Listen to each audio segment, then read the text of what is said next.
and welcome to the Doofcast, a film and TV podcast from Doof Media. My name is Scott Daly, and I am your host, and I'm joined, as always, by my co-host, Matt Damon?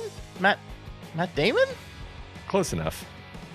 This week, our series Deconstructing the Films of Sir Ridley Scott continues with the director's 23rd feature film. We are talking, of course, about 2015's The Martian, a movie about a Martian. But that's a mistake. Is he a Martian? Maybe he becomes one. We'll discuss this and more on this week's review of The Martian. Then, of course, we have to discuss the results of last week's Canon poll on Glass Onion, and we're going to wrap this episode up with our most anticipated films of 2023. It's a new year, which means new movies, and I don't know, Matt, I just thought we could talk about some of those movies that we're excited about, and maybe, surprise, some that we're not. Yeah, that sounds like a lot of fun.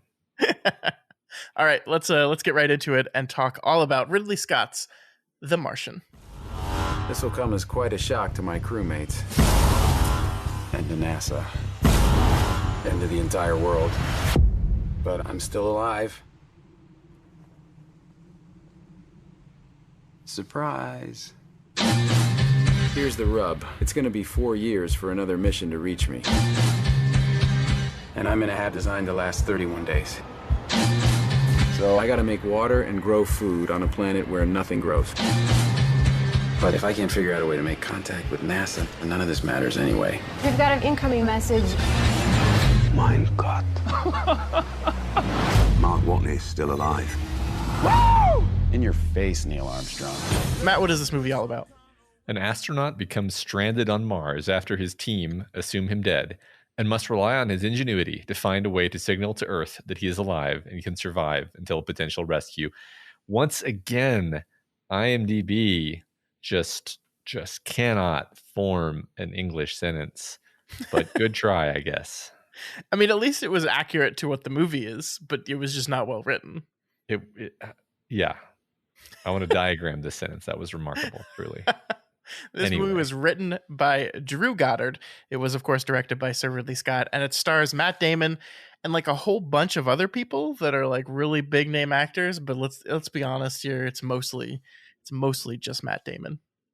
It lives or dies by Matt Damon. Yes, that is very true. And this is an interesting review for us, Matt, because for a couple reasons, and longtime listeners will know both of these reasons. The first is because the very first podcast you and I ever recorded on anything was a book club review of Andy Weir's The Martian, the novel that this movie is based on. We never released that one. It was just like a test case where we just talked about The Martian for an hour or so and never released it because we didn't know what we were doing. I mean, we don't know what we're doing now, but at least we can like pretend that we do. But we really didn't know what we were doing back then, and we just threw it in the trash can. But it was a good test case for us, and it led us here. So thanks, Andy Weir and The Martian. And then, of course, we also followed up on that by doing an episode of our, at the time, fledgling real podcast on this very movie. It was, I think, our 4th episode of what was at the time called the Daily Planet podcast. I believe so. So this is big. It's like coming home, Matt. It's like coming home back to the beginning. We're full circle. So for longtime listeners, you might have already listened to that episode. New listeners, do not listen to that episode. We're better now. That would be very embarrassing. Please do not. In fact, can we pull that? Can we just pull that? You know? I don't know how to do that. That's beyond my capabilities. I did try to go back and listen to that episode, and I made it about 2.5 minutes in before I said, no, I can't do this. I can't. We're just going to pretend like we never did it. And this will be our fresh, new, never heard before take on Ridley Scott's The Martian. Yes. Let's put all that. So with that in mind, Matt, well, what'd you think of this movie? Well, this is a great movie. This is one of my favorite movies, you could say. This is one of those movies that I can put on and the kids will also watch it. It's just a delightfully made movie in every way. It's a fantastic premise. I mean, I think it has a lot. It owes a lot to Andy Weir's The Martian, the novel, right? Which was kind of this, I guess you could call it a cult hit in the sense that it was originally written as a web serial, and then Mm-hmm. it really caught fire, and then it was published, and people really liked it because it's just this fun, unique idea where it's science fiction, but it's basically present day to very near future science fiction, where it's more about solving the engineering problems and the indefatigable human spirit and all that. And the character of Matt Damon in that book. It's not his character. And then of course the movie kind of takes everything that's great about that idea, and the screenplay just converts it into a fantastic film adaptation of that idea. And then, as we have said probably 400 times on this show, when Ridley Scott has a really good screenplay in his hands, you can almost be assured that you're going to have a great movie, and that's what we get here. Yeah, I totally agree with that. I think this is a wonderful movie. I hadn't seen it since it came out. God, that's 7 years ago now. Holy shit. I hadn't seen it since then, and I was so delighted to watch it today. And I had so much fun with it. You're absolutely right. Like, the thing this thing has going for it is the premise and is the source material, which Andy Weir's book is so fun. It's what I like to call Matt fun, which is it's like it's like incredibly detailed into like all the various engineering and science problems that the character has to do to come up with. And I mean, that's kind of Andy Weir's thing, right? We just read not too long ago Project Hail Mary, which is one of his newer novels that is, not the same concept, but is similar in its, okay, here's a bunch of problems, we have to find our way to engineer and science our way out of it. But the thing that I think is so wonderful about this movie is it manages to capture that without getting itself bogged down into the details of all the science stuff. Like, we get like a very Cliff Notes level explanation of what Mark Watney is doing and how he's surviving and all this stuff. But like, it doesn't allow itself to be pulled into, no, we're actually going to talk about how he fertilized the soil for like 30 pages like the book does, because that's fully functional and works in a novel format. It just does not work in a movie format. And I think it's a testament to Drew Goddard's script that again and again and again he chooses the moments to kind of yada yada over it. Like, I love the idea of, we're seeing them kind of reformat the the rover thing, and like the script tells us is NASA told me to drill a hole in it, and then they put like that big bubble on top, and like the movie never tells us like what the functional purpose of any of that is. We just know that, well, it's part of what he needs to do to survive in that thing. Part of carrying all the stuff that's keeping him alive required more space, perhaps, but it doesn't bog down into the details of it. Like, one of the things that I was surprised about is we don't actually ever learn like why the hab exploded.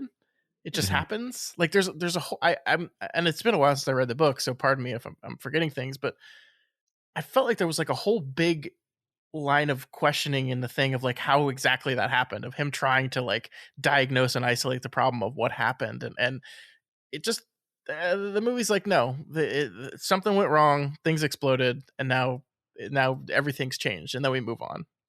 Yeah, maybe the point of the scene is the emotion of the huge setback, losing all of his crops, because there is a really good sort of ebb and flow of tension throughout the story. It's one of the better examples of just like the pure theme of a person struggling against natural adversity and the natural world. And it's just this fantastic arc where it's like setback and then struggle and then success and then hope and then setback, and then he has to recenter and find his confidence, and then more struggle and then more hope, and then it just keeps happening like that. I think this is, you and I both pointed out, like, this is the thing about Andy Weir is all of his books are structured this way, where it's just this almost intrinsically serial form of storytelling that's punctuated by setbacks, and then a little mini story of like, okay, how is he going to solve the problem of feeding himself? How is he going to solve the problem of communication? How is he going to solve the problem of travel to the new rover and all these things? And of course, yes, just to agree with what you said, that the script, I think, elegantly parcels this out in a way that makes the pacing feel extremely snappy. I mean, the one thing I remember us sort of criticizing in the book was his trek from the Hab to the new rocket where he was going to leave was like, it was longer than it should have been, and it introduced like yet another setback where like his rover like falls into like a sand pit or something, and it's like at that point in the story you're just like, I'm ready for him to get to the rocket. Yeah. And this movie just skips over that, right? So yeah, there's like a whole planet-wide storm or something that he loses his way in and gets off course, and then gets stuck, and there's a whole big thing. And you're right, it's like almost as if the movie got to that exact same point in the book and said, no, we need to montage over this thing. Come on, we've done enough. We know we need to get to the ending. Let's go. And it recognizes that, and it's better for it. I really do think so. Yeah, I mean, I think there's so much good going on here. I mean, obviously we're here to kind of talk about Ridley Scott and his direction, and one of the things I was paying really close attention to this time was kind of how he shoots this movie, which is this really interesting combination of things. He uses like in-world cameras. I mean, I guess you call it diegetic sound. Is the term diegetic cameras? I don't know. Like, but he uses constantly in-world cameras. We use cameras that are set up on the Hab. We use his laptop camera as he's making his video recordings. We use cut to exterior cams all the time to kind of give us this kind of peek into his world. But he it's not like he's just relying on that, right? It's not just a gimmick that is consistent throughout the whole movie, that it's we're just seeing cameras that exist really in the world, because he will cut back to his own camera at times. And when he does cut back to his camera, I think he uses a lot of handheld in this movie that I really wasn't expecting. I mean, Ridley Scott is kind of known for his gorgeous, like, almost painterly scene compositions, and this movie has that. I mean, there are some wide shots of the planet of Mars that makes it look absolutely gorgeous, but a lot of the times he's using these handheld shots. He's like following Mark Watney like over the shoulder with the handheld camera. It's very intimate, it's very close up, and I found that really, really interesting, because it really serves between that and the cutting to I'm going to call it diegetic cameras. The cutting of between those two things really makes you feel like you're right there with him. There's this intimate exchange going on between you, the viewer, and Mark Watney, and it really like it allows you to become really, really invested in what he's doing. Yeah, I think you're absolutely right. I think there may have been a danger of some amount of sterility coming from this dead planet setting, and kind of this cold clinical Hab setting. And I think that between the fact that they use Matt Damon, who's incredibly charismatic, and like you said, the use of the camera following him around and injecting some humanity into, because when it's a handheld cam, it kind of feels like it's you, like you're bobbing around in the world of the film, the way the camera is, and it tricks your brain in that way. I totally agree with you. I'm thinking specifically of the scene where he gets out of the shower. I guess they're using a body double for that scene, but he's emaciated, and the camera kind of follows him down the hallway. And that being like a particularly like human scene, like the antithesis of all of the kind of robot Ripley stuff that we have complained about in the past. That's the most wild thing about this movie, is that this movie requires a level of humanism that like that's what it sinks or swims on, and it completely achieves that. And yes, I want to give Ridley Scott as much credit for that as possible, but I think you're absolutely right that we have to give a large share of that credit to Matt Damon, who is absolutely incredible in this movie. He's forced to shoulder so much of the film, and he does so. Like, and I mean, the idea of using these video diaries was such a simple, elegant, and brilliant one, because it allowed like the main problem of this movie is like, how do you have people watch him solve problems? and it's like, we need him to be able to talk. We need him to be able to talk his stuff out. And I think in the book he's like writing diaries, so transitioning that to just video diaries makes a perfect amount of sense. And I love the way Scott uses the diaries and doesn't use the diaries. Like, there's this really interesting trick he does where we will see Mark Watney do something, and the movie hasn't actually explained to us what he's doing yet. And then after we've seen him do the thing, he'll have a video diary where he kind of explains it. And it's like, you can imagine how different the thing would feel if that was flipped, right? If he talks to the camera and explains what he needs to do, and then we see the scene of him doing it.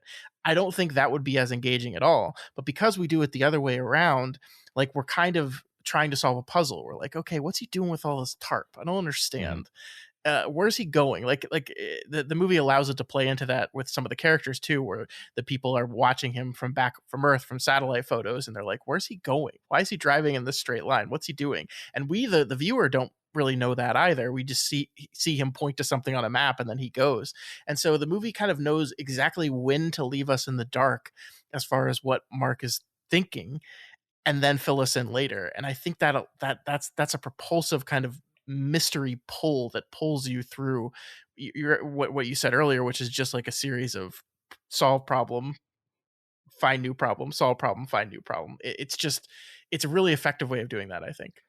Yeah, it's kind of interesting to me that it works that way, because you're so identified with Watney that you would think that you wouldn't want to inject distance by pulling back to mission control, but I actually find that it works fine. And then also it gives us an excuse. That's one thing. I want to say one more thing about Matt Damon, then I want to talk about Mission Control a bit. Just that I think this is his best performance since like The Talented Mr. Ripley, basically. Like I don't think he's a bad actor by any means, but so often he has been a sort of like stoic character, like in the Bourne films, or just a lot of roles that didn't really demand that much of him. But in this movie, it's interesting because he is like Mark Watney is a very specific character. Like he's a goofball. He's kind of like a tactless guy who lacks social graces. He's like that, and that makes him lovable. Actually, like that's the cool thing about the character is he's not a cool stoic badass. He's a nerd who's scared. And he's trying really hard to like maintain control of himself, despite the fact that he's scared. And we see the fear spike through and sort of the desperation a few times, but then he controls himself like that. There's all this nuance in there. It's a very particular character, and he just does a great job with it. I completely agree. I mean, he has to be his like kind of lovable, charming version of himself, who gets to say phrases like, I'm gonna have to science the shit out of this, which is just a ridiculous statement, but it works so well. But yeah, he has to be the guy also that like sits there, does the calculation for how much food he's gonna have, and we see him kind of sit there with that, and we see him kind of start to circle the drain of despair, and then manage to at the last minute pull himself out of that and center himself and go to work. And we like you get to see all that. I mean, the finishing lines of the movie kind of distill what his performance down was to words, which is just like, you're going to be scared, you're not going to know what to do, you're going to panic, everything's going to go wrong, and that's the moment where you have to center yourself and get to work. And we didn't have that dialogue when we were witnessing him do it. We just had to do that through his performance, and he really, really sells that. He's very, very good at it. And then, yeah, I agree they used a body double for his emaciated, naked self, but man, he just looks like shit at the end of the movie. He really does. Like his skin's all splotchy from malnutrition because he's been eating nothing but potatoes for the last year, and he just doesn't look good. His teeth look awful. Like I don't know, maybe they ran out of toothpaste or something, but his teeth. I mean, I guess it's just scurvy, right? Like he's suffering from probably a mild form of scurvy at that point. Yeah, maybe so. That didn't occur to me. I just figured he couldn't keep his teeth clean for whatever reason. Yeah. Maybe he didn't have access to enough water. Yeah, I don't know. Yeah, I mean, he grows his beard out and his hair looks terrible, and that seems like it was a choice though, because it's not like he doesn't have access to that equipment. He was doing it earlier in the movie. He was shaving and grooming regularly, but that seems like a choice that like it's part of a reflection of what the isolation and the years of having to solve life or death problems does to a person, where he just stopped giving a shit about that kind of stuff. Yeah, I actually paid more attention to that part of the movie on this viewing, and the movie draws attention to this idea that he's beginning to crack a little bit toward the end as he's crossing the vast empty desert, and it's just like the monotony of setting up the solar panels and napping and driving all day after day. And then he does the Captain Blackbeard thing, and they're kind of like the subtext of the conversation in Mission Control is like is he kind of losing his mind a little bit? Yeah. Yeah, I think he is. But there's not Yeah, much they can do about it. I don't think I ever fully absorbed like what those days would look like the first time I saw this movie, but like we're basically told he drives for 4 hours, then the panels need to recharge the battery for 13 hours, and then he drives for 4 more hours, and then basically that's his day, right? And then he does that every day for 50 something days, and that's like I would go insane. Like not even the isolation part, but just the monotony of that being your day every day, where you can like you spend more time waiting for the batteries to charge than you do actually using them would Yeah. drive me insane. Yeah, no, there's a lot of quiet drama toward the latter part of the film that, again, I don't know that I've paid too much attention to, because it's what we just talked about there. And then when he's preparing to get on the ship, I think he never says this, because the whole thing about Mark Watney is he never really succumbs to despair or outward doubt. But I think the performance channels the idea that he's like, there's a really good chance I'm going to die.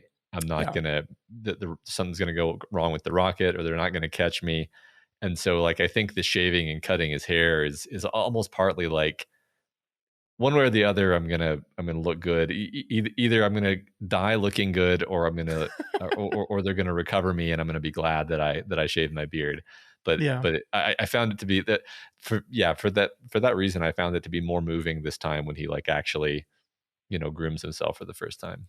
Oh yeah, it's a great moment, and then the note he leaves inside the rover to whoever finds me, take care of this rover. She saved my life. Like this moment that like the movie gives us time for that. Like last time he gets out of the rover thing, the last like he's aware that his time on Mars is coming to an end, and it's going to end one way or the other in this ridiculous rocket without a nose cone. I just can't get it. Like I know like it makes sense, but the idea of launching yourself into space with a tarp over you is just it's insane. And like the tarp falls off mid, like I just oh my god, there's just space out there and you just launch yourself. And like I get it, there's no air, I get it, but it's just like holy shit, man, it's just wild. Yeah, I mean the mission control stuff, to talk about that, like Sure. that does a great job contextualizing a lot of that stuff, and doing a lot of the supportive storytelling, and clarifying to you, the viewer, how ridiculous this idea is, and just a lot of other stuff. I mean, I've always really enjoyed that. I've always been really invested in the drama between all these mission control characters, like Sean Bean, who basically goes against orders. And I think like one of my favorite little face acting things is when he gets caught out on having disobeyed orders, and his boss tells him, basically, you're after this, you're fired, and you can see the like sadness, but also like resigned duty flickering over his face. It's just there's a lot of great, and that's a lot of that stuff is kind of in the book, but it's really downplayed relative to the Mark Watney stuff. So I just really appreciate that as being a kind of unique part of this movie. I agree. I think this is important to talk about, both the Earth mission control stuff and also the Hermes flight crew stuff, which was definitely played up more in the movie than it was in the book. And I think, again, I didn't listen to our old episode because, but I have this vague memory of complaining about that, or maybe not complaining, but just saying like, I wonder how the movie would have worked if we felt his isolation as much as he did. This idea that we didn't cut back to Earth at all until he was able to communicate with them, that the first time we experience anyone back on Earth was the first time he does. And that would allow us to feel his isolation. And it's not that I'm saying I was wrong about that, but I really do think that the thing that takes this movie from like really, really good to great is how the stuff at Mission Control is used, is getting to see kind of just the kind of politics of saving a life. It is something that actually is really interesting to me, because these people are basically putting out all the stops for this one man. It's one person, and they're going to spend billions of dollars and doing everything they possibly can to save this one person. And the complicated moral choices that go into that whole thing, I Mhm. think actually elevates this thing, and it allows it to mean more than just one guy got saved. Like, I actually love the scenes at the end, the Star Wars Return of the Jedi-esque scenes where we just cut to random places around the planet and everyone's Yeah. celebrating the return of Mark Watney, which I don't side note, but do you think that would happen? Like, let's say we really did have an astronaut stranded on Mars and we were mounting a rescue mission, and the rescue mission was being played nationally on all the TVs. Do you think people would gather in squares to watch that, or would they just turn on their television? I don't know if I've never fully understood the psychology of a person who gathers in a square for a thing. Yeah. That it's not my instinct. I do I think people will be watching it. I'll say that much. Yeah, I don't know if I they'll be gathering definitely in squares. I would be watching it. I mean, it's like the thing, like I have this very distinct memory of like the night it was announced that Osama bin Laden had been killed, right? Mhm. And it was like a Sunday night. I remember that. I was getting ready to go to bed, and then the news breaks. And I just remember watching on TV and seeing that there are like thousands of people gathering in front of the White House. And I just have this memory in my head going like, what are you gonna do there? you just gonna you're just gonna stand there? And like, I I don't don't know. what, like hug random, I don't know. I understand, like, from a visual perspective, it's like this really neat, clean way of showing that like this isn't just about Mark Watney, this isn't just about the Hermes crew, this isn't even just about NASA anymore. This is about the entire planet kind of coming together to celebrate ingenuity and problem solving that allows us to save a human life that we thought was lost. Like, I totally get that. I'm not actually criticizing the movie for it, but it just made me think about this propensity to show people gathering in squares. And it made sense, it made sense as a thing when that was the place you got information, was the public square. So that's the place you're going to hear about Mark Watney's survival, because there's nowhere else to get that information. But that's not really the case anymore.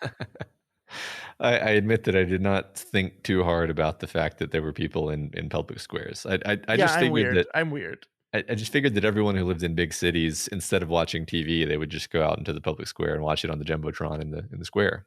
Is that not the case? I don't know. I've never lived in a big city that would be the possibility. But Me I've also neither. like never, like, I don't know.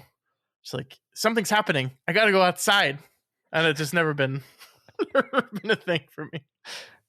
Well. Anyways, I like what you were saying before the weird digression. I'm so sorry. About like tackling the morality of it and looking at it from all different sides. Like, I love that they have the Jeff Daniels character, who is this sort of emotionless pragmatist who's basically like, I only care about NASA. Mhm. I don't really care about Mark Watney.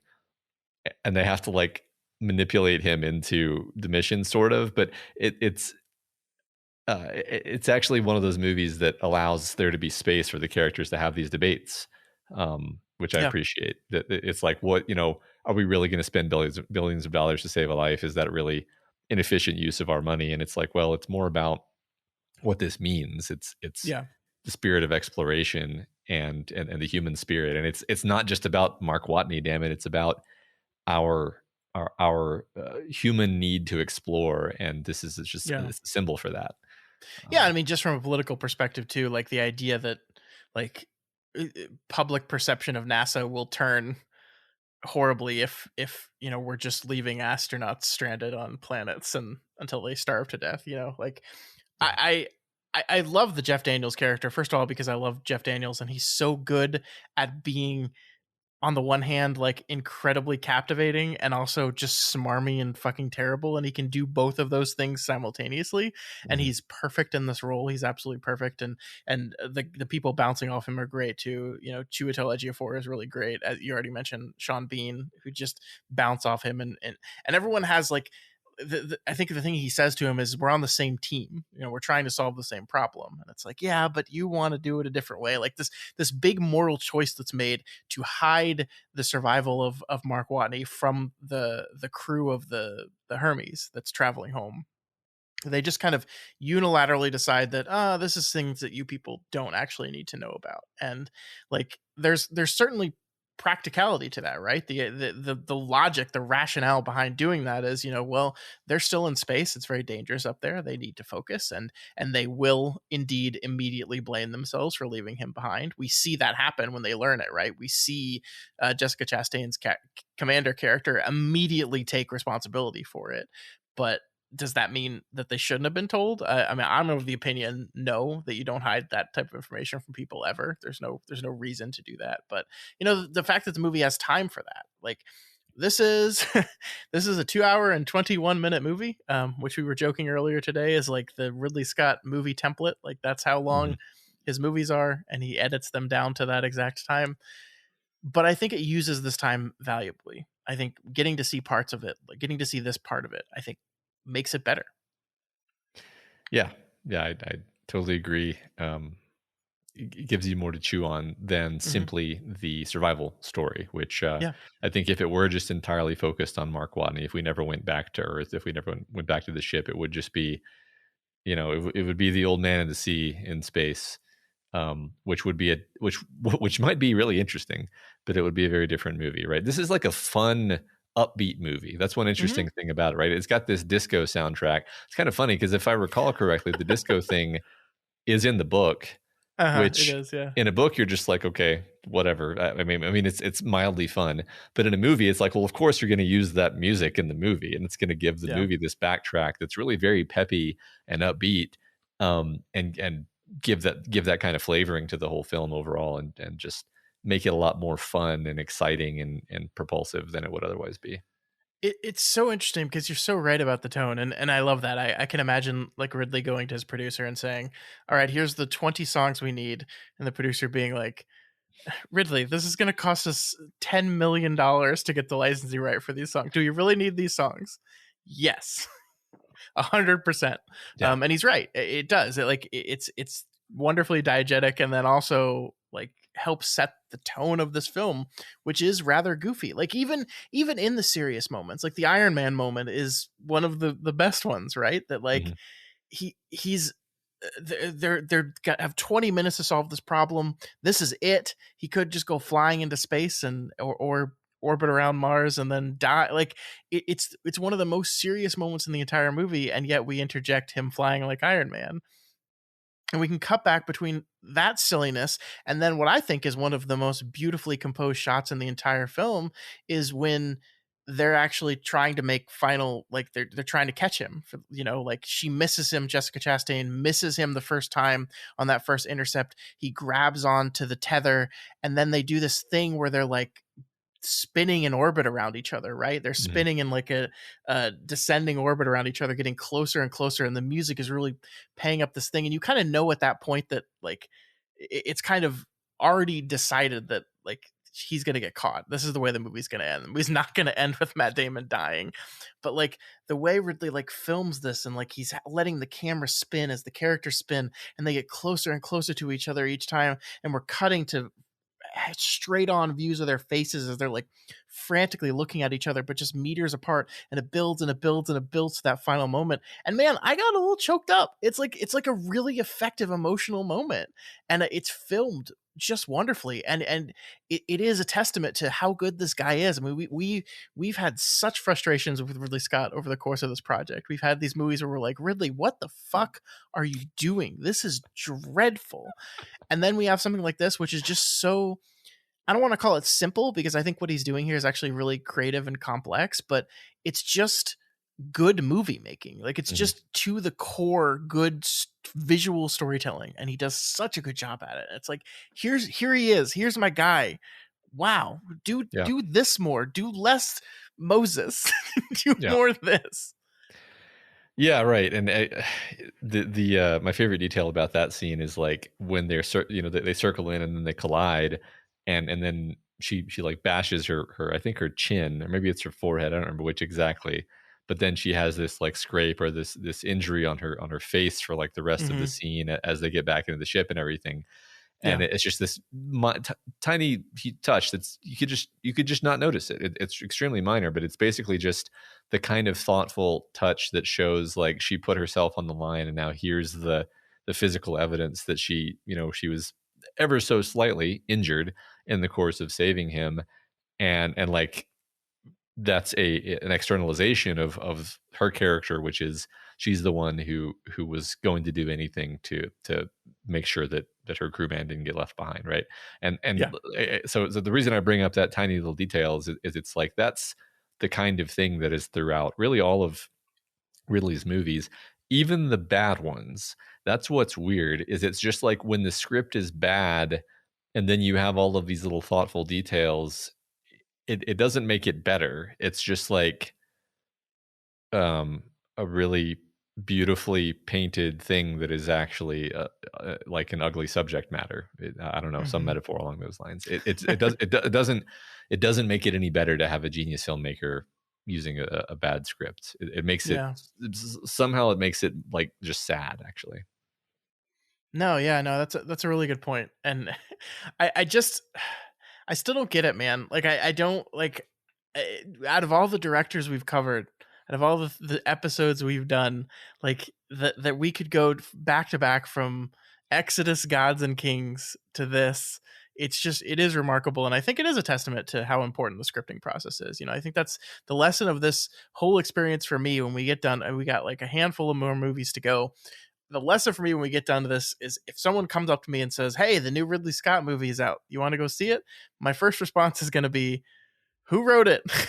Because that is going to play into it for sure. Because this is, I don't know how familiar you are with Drew Goddard, the man who wrote this film, but he's a pretty accomplished screenwriter. I mean, he has some not great credits to his name, but he wrote a lot of great stuff. I mean, I know I've heard the name a bunch of times, but I don't have the recall for what he actually wrote. Well, he was, of course, on the staff of Buffy the Vampire Slayer, which is why I love him. He was a staff writer for that show for a while. He wrote Cloverfield, the original Cloverfield. He wrote several episodes of Lost, probably the best ones, which I know you love. Mm-hmm. He wrote The Cabin in the Woods. I don't know. You saw that movie, right? Yeah, I think I like that movie. It's not a yeah, it's good. He wrote The Martian, it says here. Apparently he's an uncredited writer on Deadpool 2, which was a very fun movie. And he wrote Bad Times at the El Royale, which is a movie I don't know if you ever saw. He also directed that movie. That was his directorial debut. Did not. Don't actually know what that is, but he's also apparently writing the screenplay for Project Hail Mary, the adaptation of the Andy Weir book, which is really exciting. Do we know who's going to direct that yet? Let's see. We got no. Oh yeah, Phil Lord and Chris Miller. Wow. Oh, okay. Okay, this is going to be fun. And Ryan Gosling has been cast. Holy shit! This is going to be fun. I'm happy about that. I'm happy about every word you just said in that sentence. Made me happier as it went on. That's great. Yeah. So yeah, and then also, apparently this movie made a little bit of money too. So yeah. We always like to look at the financials just to kind of see our director's career over the course of time. This movie cost $108 million, which is, a pretty big budget, but it makes sense. There's a lot of special effects going on here, both with the outer space stuff and then everything. Like, we didn't talk about the costume design, but the spacesuits that were developed for the Martian surface, I think, were really good, actually. Like, they're not the big, bulky, shuttlecraft spacesuits we see that they actually use later in the movie, but they're like they serve their purpose while also allowing us to have a very clear image of the actor. Like, it's just very, very functional. Ridley Scott, good with spacesuit design. I think we have to say that. Always has been. But yeah, this movie cost $108 million and it made $630 million, which, Matt, is the highest grossing Ridley Scott movie. I'm going to say so far, but I'm also going to comfortably say period, because I can't think. I mean, maybe there's no way Alien Covenant did more than that. No, I think this has to be the highest grossing Ridley Scott movie ever, which that's shocking. That's shocking to me. Gladiator made $465 million. This made $630. And I know there's inflation and stuff, but still, this was a huge success of a movie. Huge. Yeah, I remember when it came out and just really good word of mouth. Just everybody, it was, I don't want to make too much of a comparison, but it kind of reminds me of kind of what we're experiencing this year with Top Gun Maverick, where it was just like everybody who saw it then went and told everybody else that it was great and they should go see it, which is increasingly rare in these times. Yeah, only Jim Cameron can do it. That's right. No, yeah, very, very. So, like, again, we look at his career, we look at this moment in his career, and like, you know, he had Robin Hood, which made a little bit of money, but not much. Prometheus, which did pretty good. The Counselor did not do well at all. Exodus, maybe eked out a little bit of a profit, but nothing really huge. And then bam, Ridley Scott comes back again, proving why you bet on him, because he'll eventually give you a huge success like this. Like that's a hefty profit turned there from this movie. Yeah, that's good. That's, you know, that just makes you happy. It makes you happy to see, because I want more stuff like this in the world. I want more of this kind of. I think, I mean, it clearly is sci-fi. It's funny to me. It's actually funny to me to think, like, why do I keep flinching away from calling it sci-fi? And I think it's simply because it's just this human story about this guy and this thing that feels like it could have actually happened, even though our Mars technology, our like spacesuits aren't actually that good and everything, right? Yeah, I mean, there's a lot more that goes into making Martian soil able to grow crops than just like putting a turd in the dirt and then watering it. Like, but it's certainly like it doesn't. The science fiction portion of the movie is not key to it, which is, I think, what allowed it to, speaking frankly, what allowed it to appeal to as many people as it did. If it had gotten into the details of that kind of stuff, you would have liked it. I would have liked it, but I don't think $630 million worth of people would have liked it. No, you're exactly right. It's funny because it does take that kind of marriage between Andy Weir and his attempt to make it as rigorous as possible, and then I think somebody with a bit more of a showman sensibility to strip it back down. But I think without Andy Weir's first attempt to really, really think these things through and be creative, The Martian is not nearly as fun. Because I remember, like, Andy Weir in interviews, like, shamefacedly confessing that, like, after he had written the part about, like, when he uses the jet fuel to make water, somebody wrote him this detailed analysis that was like he would have cooked himself with all of the excess heat generated by the reaction, but basically you're basically burning rocket fuel indoors and you have no way of radiating that heat, and Mark's going to cook himself inside the hab, and you have failed, Andy Weir. You have failed to account for this. Your book is garbage. And he felt like, like you could kind of tell that he wasn't letting it, like, it hurt him a little bit. It hurt him a little bit that he had made this mistake, right? And as far as the movie is concerned, it's like, I don't care. Who cares? Yeah. It's the idea is that he repurposes rocket fuel to get water.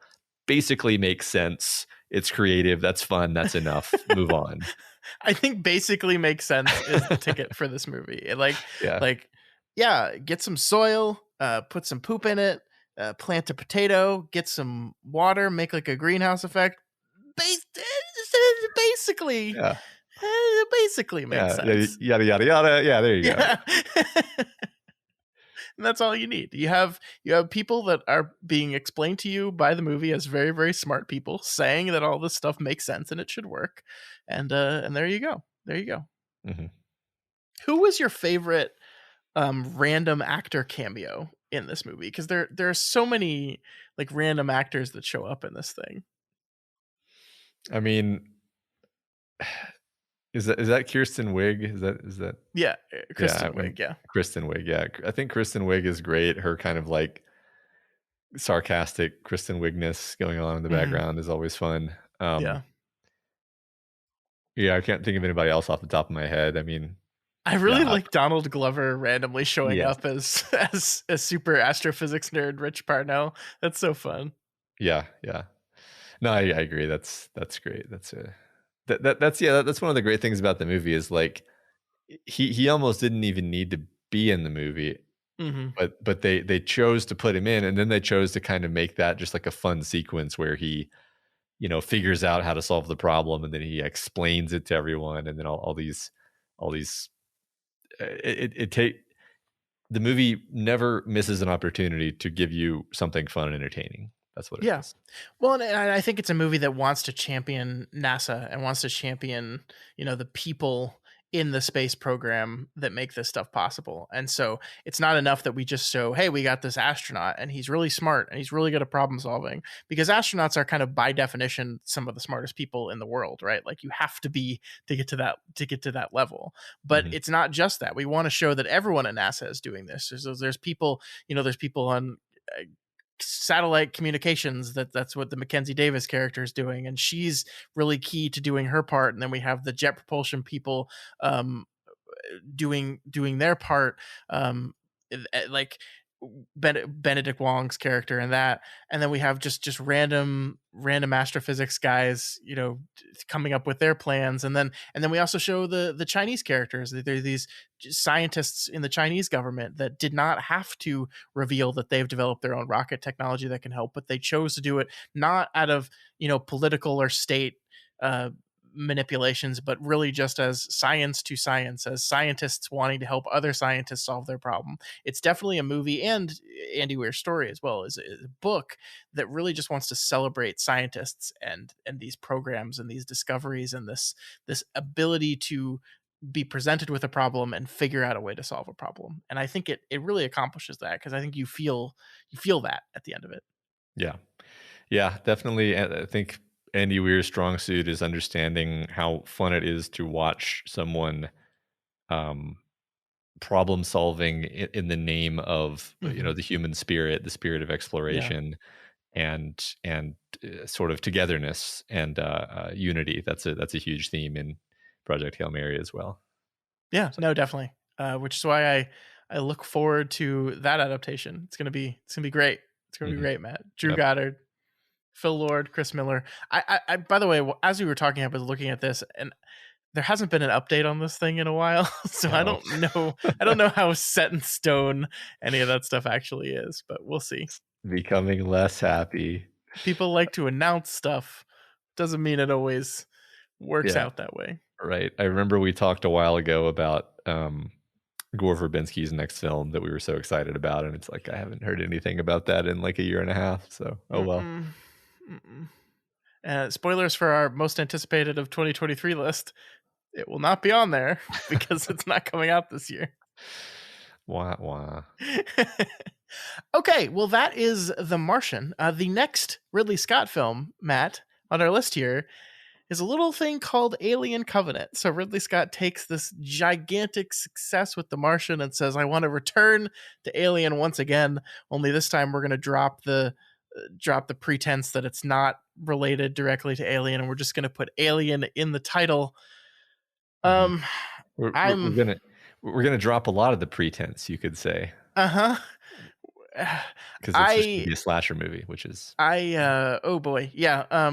There's a lot of people out there that are very passionately in love with this movie. I am not one of them. I think the big question for me is going to be whether I end up liking this more or less than Prometheus, which is a film that I think I liked a little bit more on this most recent visit than I did in the past. So I think this revisit allowed me to appreciate that film a little bit more. And I don't know if the same will be said of Alien Covenant. We'll see. Well, there's one thing that I really like about Alien Covenant, one through line, one idea that I think it does well, and in fact better than Prometheus. And that's enough for me to say I'm pretty confident that I'm going to like it more than Prometheus. Am I going to think it's a good movie? Stay tuned. Yes, we will figure that out next week. And I look forward to it. We're coming near the end here, Matt. We've only got a handful of Ridley Scott films left, or at least as of now, he might release a few more while we're finishing this thing up. But we've got Alien Covenant, we've got All the Money in the World, we've got The Last Duel, and we've got House of Gucci, and then we're done. I've still never seen those last two. So, have you seen All the Money in the World? Wait, no, I haven't seen that one either. So yeah, you've got Alien Covenant, a movie you didn't like very much, and then 3 movies that you've never seen. And This for is me, great. I've never seen the last two. I have seen All the Money in the World. I have not seen House of Gucci at the Last Duel. So I'm looking forward to this. We're close. We're near the end. Mm-hmm. It's in sight. All right. All right. That'll do it for The Martian.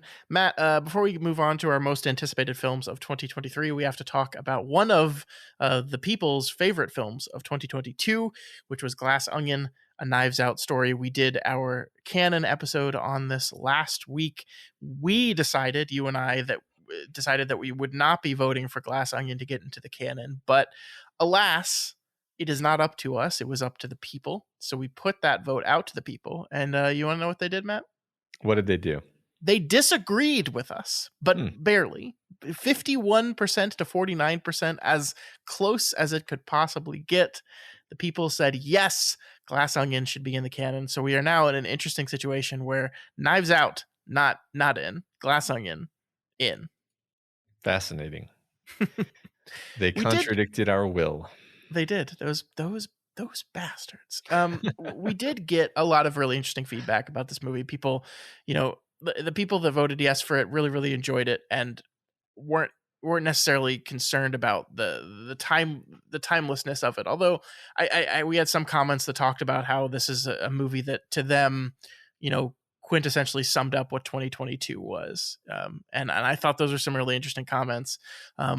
We had some people saying that that agreed with us that it's a great movie. It's very, very fun, but the first one was better. And how could I vote for this one if the first one's not in it?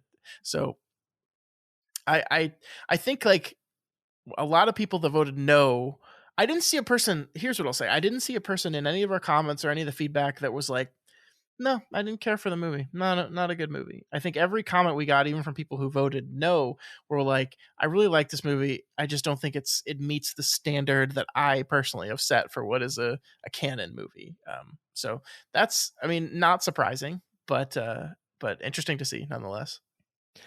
Yeah, it was an unusual movie in the sense that I think its subject matter is actually a bit divisive, or maybe I should say its theme is a bit divisive, and I don't think it's beyond the pale to say that people's reactions to movies can depend on whether or not they agree with or like the theme of the movie. Like a movie can be a beautifully made film from an artistic perspective, and you can just hate it because of what it's about and what it's saying, right? And I don't think it seems like Glass Onion struck some people a little bit wrong, maybe on that level as well. Because I saw sort of a bell curve of reactions, honestly, with at one extreme, people who just really they thought it was a great movie and they really agreed with what it was saying, and then at the other extreme, basically people who just thought that the message was abhorrent, and then sort of just avoided talking about the quality. And then in the middle, I think most people just enjoyed it. It was fun. I liked it. Didn't feel super strong about it one way or the other. I mean, I want to meet the person who thought the message of the movie was abhorrent, because even if you don't 100% agree with everything it's saying. Well, we did talk about whatchamacallit, what's his face? We talked about his tweets, right? That's kind of what I was gesturing at there. Ben Shapiro's tweets. That's kind of but he also talked about how he thought the movie was poorly made as well. Yeah, well, so he tried to make his abhorrence at the message of the movie also reflect just the quality of the writing and all that stuff, which was just dumb. Well, I think what I implicitly am saying here is that most people, obviously including Ben Shapiro, are muddling together I like this because I don't like this because I disagree with it, with I don't like this because it's poorly made. And then they can't quite nail down what they mean by poorly made, and they just kind of mumble. Yeah, there's certainly a lot of that. I think we see if I like what the movie's trying to say, then I'll like the movie regardless of its skill at saying it. Which is not to say that this movie wasn't well made. I think it was, but I did experience this with the Black Panther movie, which is the latest Black Panther movie, Wakanda Forever, which is a movie that I personally didn't think worked very well. You know, a lot of the conversations I saw online talked about how, you know, it's a very important movie, and it's a movie where its themes really matter. And like, it's not that I disagreed with those statements. I totally fundamentally agree with him, and that's kind of why I declined to, you know, participate in most of those conversations, because people felt that this is a very important movie, and I don't want to step in and say, actually, it's bad though.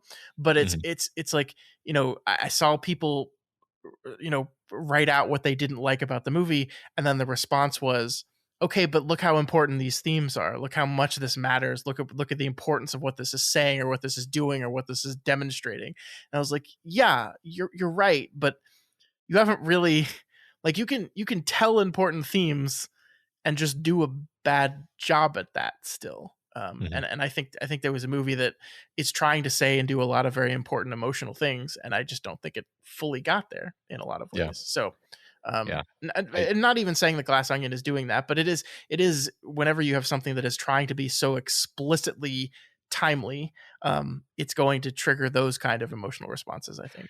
Right. Yeah. I just want to perhaps unnecessarily caveat, like, I'm not saying if you either really liked Glass Onion or really didn't like Glass Onion, I'm not saying that you're like wrong, or that you're thinking about movies wrong. I'm just kind of observing fact, like what I see as just a fact of the world, which is it's very hard to extricate like how you feel about what a movie is saying from like sort of the objective qualities of the movie. Sure. Maybe impossible, actually. I don't know. Yeah, I mean, I think that's like the concept of all art is political is just that, right? That there's no real way of extricating those two things from each other for people, which, you know, I mean, is true for us as well. But all in all, really enjoyed this movie. Had a lot of fun with it. Happy to see Rian Johnson continue to make them. I hope he makes 10 more Knives Out movies if he wants to do that. But I look forward. I think we are going to probably not next, but I think we are going to deconstruct Mr. Rian Johnson at some point. Oh yeah, it was really fun to see some people recognizing my call out to the 11th hour. That was gratifying. Yeah, no, you weren't the only one who had read that. Yeah, one or two other people, sounds like. Two whole people. All right. No, I'm just kidding. I had actually heard of that. I don't think I'd ever read it, but I had heard of that story.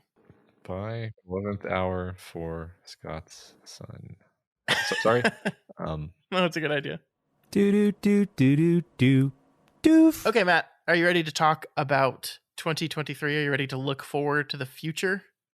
I am.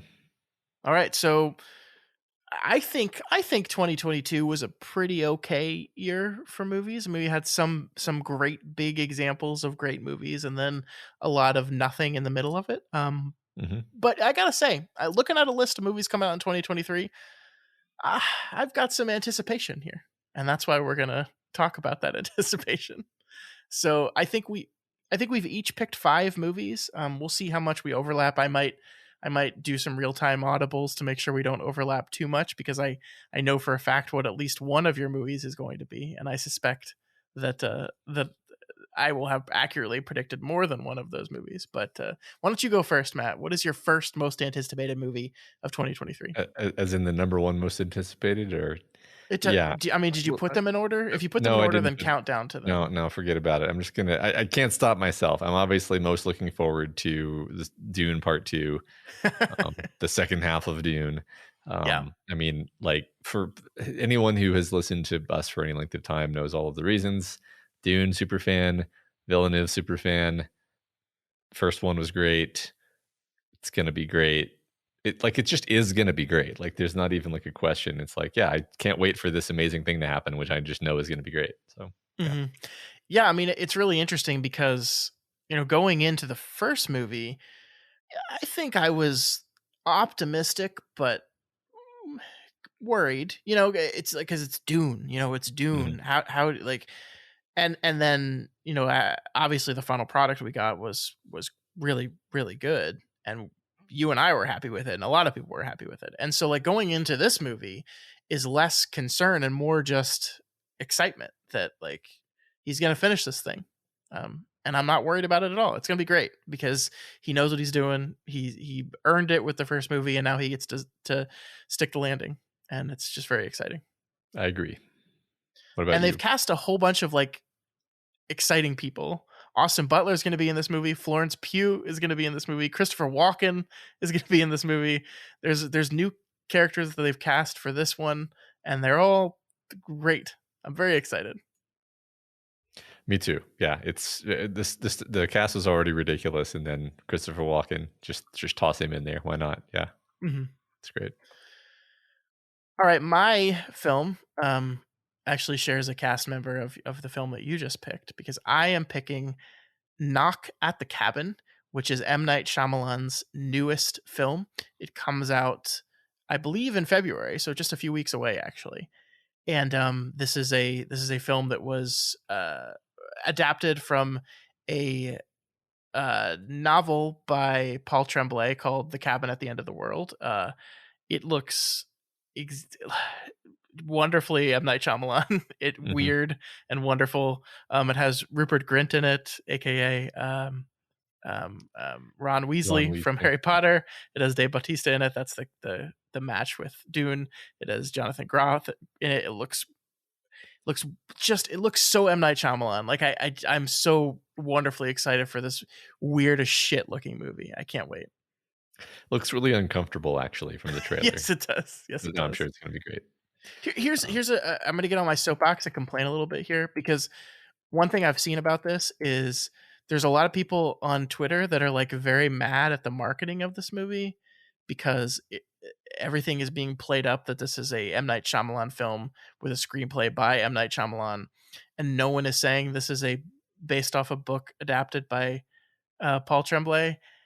And like I get it, but like it's M. Night Shyamalan. Like in the marketing of a movie, they're gonna play up the guy that everyone knows, right? And they're not gonna play up the author of the story that nobody knows. It's not the credits. It's the marketing. It's trying to get you to go pay money to watch the thing. So anything that increases the odds of that, they put on the poster. Yeah, he got paid for his adaptation. Like, he's making money. He's in the credits. If you look at the writers on IMDb right now, it says based on the book The Cabin at the End of the World by Paul Tremblay. Like, I just think this is a silly thing to get really bent out of shape about. Right. Are you saying that someone on the internet is mad for a reason that isn't quite rational? I am. It's like, I see every time I see the marketing of this film, I see someone respond with, "Why don't you say that it's also based on an excellent book written by Paul Tremblay?" And it's like, well, because nobody knows who that is. I mean, like, all respect to him. I've read some of his books. He's a very good author. He's really great in the horror scene. Stephen King has recommended several of his books several times. He's great. And his books are pretty popular. Obviously popular enough to be optioned into a movie like this. But like, he's not, it's M. Night Shyamalan, man. Like, he's always going to be the big name that they're going to push on the marketing. That's just the way it's going to work. Maybe this will surprise you, but I had not heard Paul Tremblay's name. He has does not surprise me at all. Does not surprise me at all. No. Okay, right. Off the soapbox. Let's move on. Next movie that I'm excited about is, I think I'm going to go in just random order. So the next one is Oppenheimer, which I'll bet was on your list as well. No, you don't know me very well. I don't. I guess I don't. Isn't this Chris Nolan? Chris Nolan, Oppenheimer. Oppenheimer, starring Cillian Murphy or Cillian Murphy. I think it's Cillian. No one knows. And of course, the story of Oppenheimer is well, I know who Oppenheimer was. I'm really interested to see what angle they take with this. Apparently, there's going to be some like interestingly weird practical effects. I don't quite know what to expect there. Yeah, they detonated a real nuclear weapon just to film this movie. That's the meme, but I don't actually know what they really did. But no, I'm looking forward to this one. I'm looking forward to this one maybe more than I have to even like a couple of the more recent Nolan ones, because like the idea of Nolan doing, I think I like Nolan doing Grounded is what I like. I liked,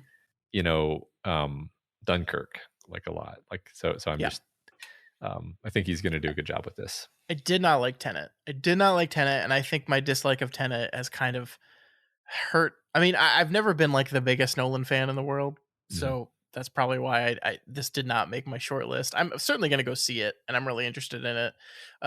Did you see? I guess you did, because they played the trailer before Avatar. I did not see the trailer before Avatar. I saw the trailer. I saw whatever trailers on YouTube. Oh, okay. I intentionally came to Avatar after the trailers had played, because I wanted to minimize time in theater, or TIT as they call it. Tit? You want to minimize tit time, Matt? That's a term of art in the industry.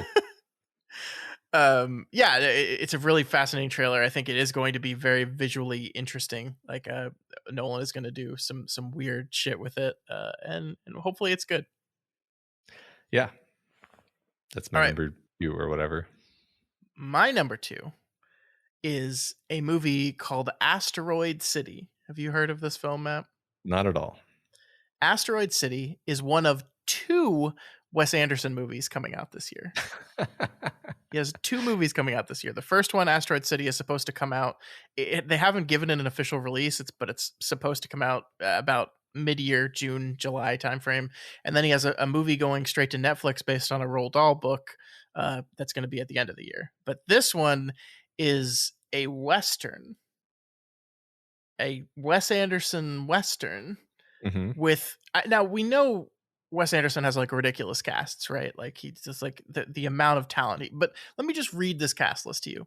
Edward Norton, Margot Robbie, Tom Hanks, Scarlett Johansson, Maya Hawke, Steve Carell, Bryan Cranston, Tilda Swinton, Hope Davis, Jason Schwartzman, Rita Wilson, Hong Chow, Adrian Brody, Willem Dafoe, Jeff Gold. I mean, like, it's all the usual people, and then like 10 more people. It's wild. It's his normal murderer's row plus. Yes. That's great. I'm so excited.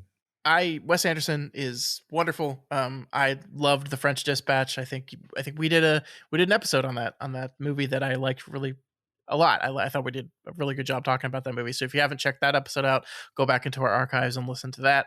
It's a really great movie that I don't think got as much credit as it deserved for being wonderful. And I'm just ready. I'm ready for more Wes Anderson. And so I hope it ends up coming out in June. Like I said, there's not an official release date, but I will definitely go see this movie. No, I'm excited for that as well. All right. I'm going to maybe pick kind of a silly one for my number 3, because it's a free country. But I am actually really excited about the Super Mario Brothers movie. The reason is that I know my kids are going to really enjoy it. It looks like it will be pretty fun, actually. Like I'm pretty sure I'm going to really like it. So why not just admit that I'm excited about it? You know, like I am honestly, like I honestly think I'm going to have a good time watching this movie. My kids are going to love it.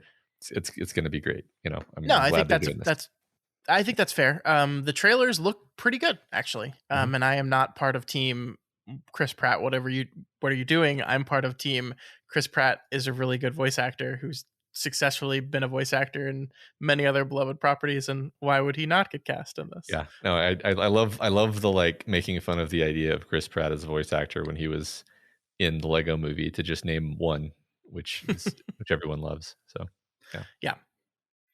Okay, so for my third one, before I read what my third one is going to be, I'm going to read a list of movies to you, and I want you to tell me how excited this list of movies makes you. Ant-Man and the Wasp, Quantumania, Shazam, Fury of the Gods, Spider-Man, Across the Spider-Verse, The Flash, The Marvels, Blue Beetle, Kraven the Hunter, Aquaman and the Lost Kingdom, and Guardians of the Galaxy Volume 3. What emotions were you feeling as I read that list of movies? It looked kind of like an EKG, where it was like flat, flat, flat, spike, dive, flat, flat, spike, dive. And the spikes were, well, I don't want to mess up the list thingy we've got going here, but the spikes were Guardians of the Galaxy and Spider-Man Across the Spider-Verse. Everything else, the only thing that even marginally tugged at my attention was the Kraven the Hunter movie, because I honestly, and that's entirely because I liked that character from the Spider-Man cartoon, and I'm curious to see what they do with it. But I don't even know that I'll watch that when it comes out, to be honest. Yeah. I have never given less shit in my life that I do about comic book movies right now. Like, this list makes me very sad. Like, Ant-Man and the Wasp, I think, is coming out in like 6 weeks. It's right around the corner. I do not give a shit about it. I do not. Like, I liked the first Shazam movie. I was like, oh, great, there's another Shazam movie. The Flash, is that even gonna come out still? The star of that movie is been in trouble with the law constantly. A Blue Beetle movie, sure. An Aquaman sequel, sure. But obviously, we're talking about most anticipated here, right? So the one exception to that, for me, is Guardians of the Galaxy Volume 3, which is something I'm almost... This is difficult to put it. I'm not even really excited for it as a Marvel MCU property. I'm excited for it strictly as I think James Gunn is one of the most interesting and talented filmmakers working right now. And he has this really, really good way of like making these complete movie experiences that, like, you know, the old joke, I laughed, I cried, I was on the edge of my seat, I was like, he manages to distill everything that is movies. Like, he's kind of similar to James Cameron in a lot of ways, that he manages to build these stories that are these emotional roller coasters and very emotionally satisfying. And, you know, the trailers of this movie make it look like it's going to be that, but like to 11, because this is his last movie. This is his last movie in the MCU. This is his last Guardians of the Galaxy thing. He's the president of things at Warner Brothers and DC now. So like, this is his really last run. And so I'm almost strictly excited about this movie as a James Gunn saying goodbye to these characters and these stories. What is he going to do type of thing. And so I'm really excited to see that, actually. I agree with you on that one. That's probably the superhero movie that I'm most excited about this year. Absolutely. Yeah. The rest of them, like, I like the Ant-Man movies, and I'm just like, I can't get excited about Quantumania. Every time I see that trailer, I just want to turn off the television. Yeah. It doesn't look very good, actually. Like, the trailer doesn't make it look that good to me. Yeah. The only other one on that list, like I said, the Spider-Man, I mean, I'm sure that'll be fun. It's got a good team behind it. You're right. I almost put that on my list too. I thought the first animated Spider-Man movie was fantastic, and I'm really excited to see what this team does again. It's gonna be good. It's definitely gonna be good. Yeah. So my number 4. We're number 4, right? My number 4 is Mission Impossible: Dead Reckoning Part 1. No, you have to say it right. Mission: Impossible dash Dead Reckoning Part 1. I actually, like, every single place I've seen the title of this movie, they put dashes and colons in different places, so I don't actually know what the formal title is. That's hilarious. All right, tell me about Mission Impossible, Matt. I mean, first of all, I think all of the Cruise Mission Impossible movies have been fun, like, to greater or less degrees. Some of them. Okay, let's set aside Mission Impossible 2. All the other ones. I still think that's great. I still think it's great. It's just weird, man. Anyway, you know, the stunts in this one already look like they're going to be insane, and I admit some level of my brain enjoys the idea that Tom Cruise is really doing these ridiculous things with his body, with his like 60-year-old body, and yeah, I don't know, like they're just always fun. They're very reliably good, fun movies, and I'm excited that they're making another one. That's it. This is a great pick. I'm so excited about this, and I think this movie is going to do, like, if you could play movie box offices like stocks, like, I would put everything on this, because I think not only is this movie going to be very good and very fun, and we're going to see Tom Cruise do ridiculous things, I think this movie is going to get a Top Gun Maverick bump. I think everyone who went and saw Top Gun Maverick last year, that fell in love with that movie and was like, holy shit, this is amazing, I think they are going to be chomping at the bit to get more ridiculous Tom Cruise action, and this movie is going to make a absolute shit ton of money. Yeah. So I'm so excited for it as well. Tom Cruise is going to kill himself making movies for us, and I kind of don't want him to stop. That's the wildest thing. It's like, Tom, if I go to the future and find out you die in 5 years making a movie, would I try to stop you from doing it? Oh, that's a tough, Yeah. a tough choice. I don't know. Great We pick, honor your Mike. sacrifice. He's like a gladiator. He's gonna die for our entertainment. Yeah, that's the only way to get into Valhalla is to, or whatever the Scientologist equivalent of that is. Maybe that's what it is. Maybe he knows something we don't. That could be. It could be. So I'm always open-minded. Oh my gosh. Yeah, no, I agree. Like that's the way star power kind of used to work, and I think Tom Cruise reminded everyone with Top Gun why he's Tom Cruise, and so I totally agree with you. That movie's going to make all the money. Yep. All right, my number 4 movie is a movie called Barbie. This is a adaptation, I guess you could call it, of a plastic kids toy doll. It's directed by Greta Gerwig, and it stars Margot Robbie and who's the male lead? Ryan Gosling as Ken.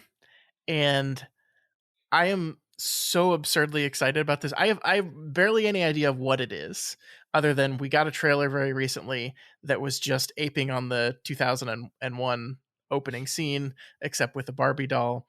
It's a hilarious trailer, and I think if it captures anything about what the tone of this movie is going to be, I think it's going to be excellent. It's Greta Gerwig, who is a fantastic director. She directed Little Women a few years ago that I just totally loved. She directed Lady Bird.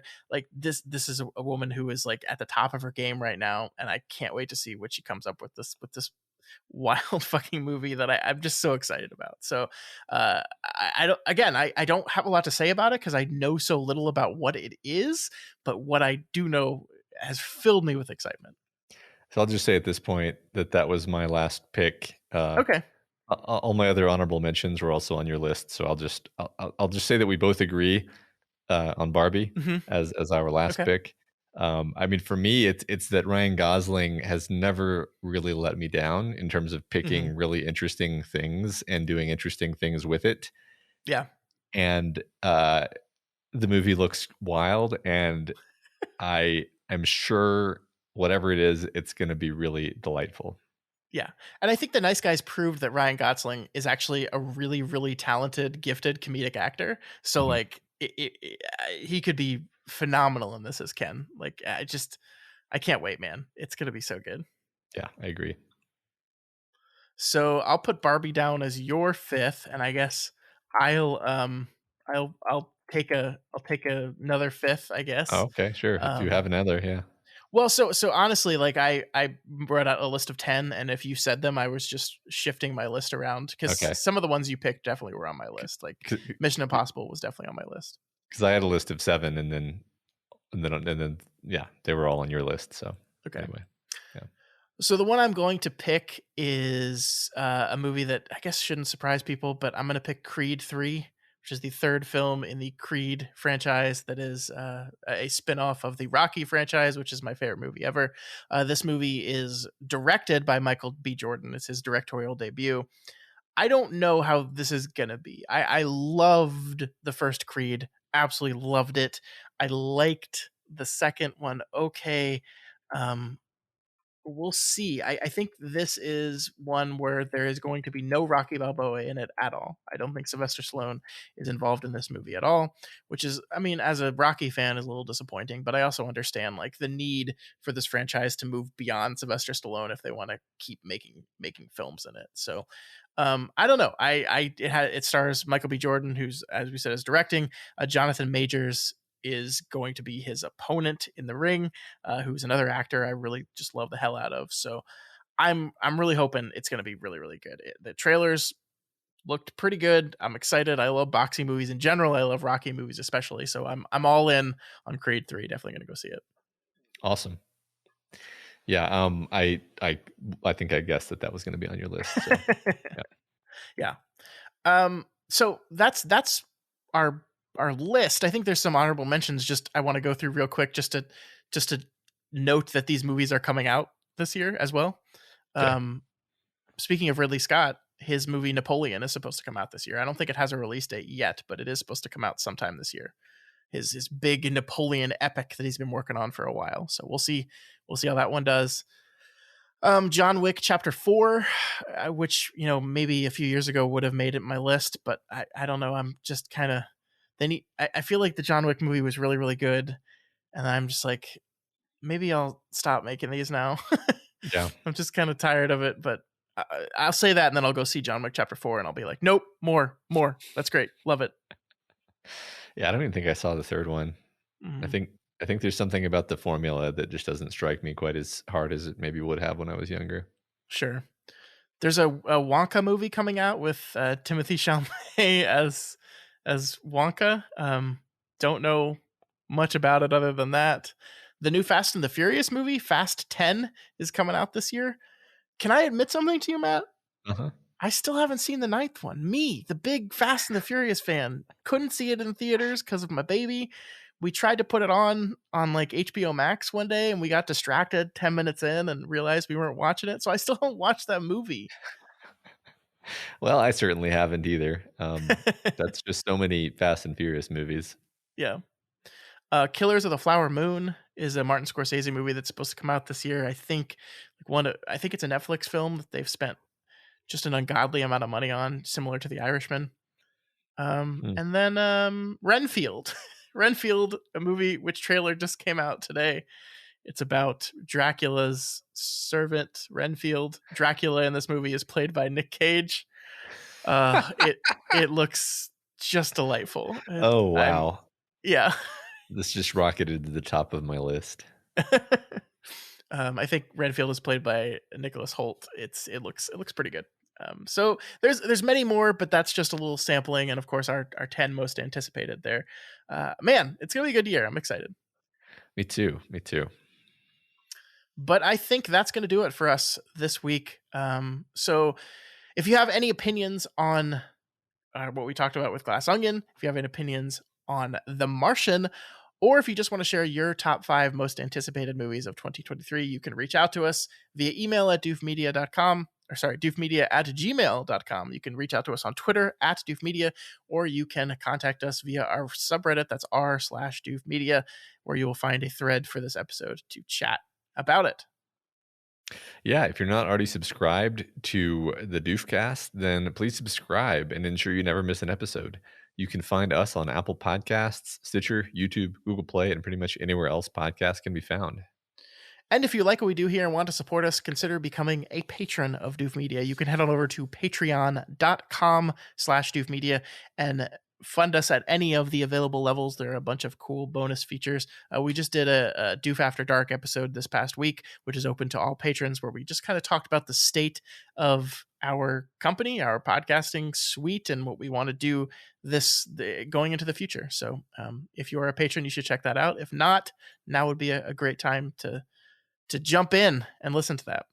That's right. Also, please consider rating the Doofcast on Apple Podcasts or any other rating platform you happen to use. Every review does help us to get more exposure and introduces new people to the content that we make here. Yes, thank you so much for those kind reviews, and please keep them coming. We love to read them, and they do help us. Mm-hmm. All right, next week on the show, more Ridley Scott. It's Alien Covenant time. Let's see how we do, Matt. I can't wait. Sounds good. We'll see you next week.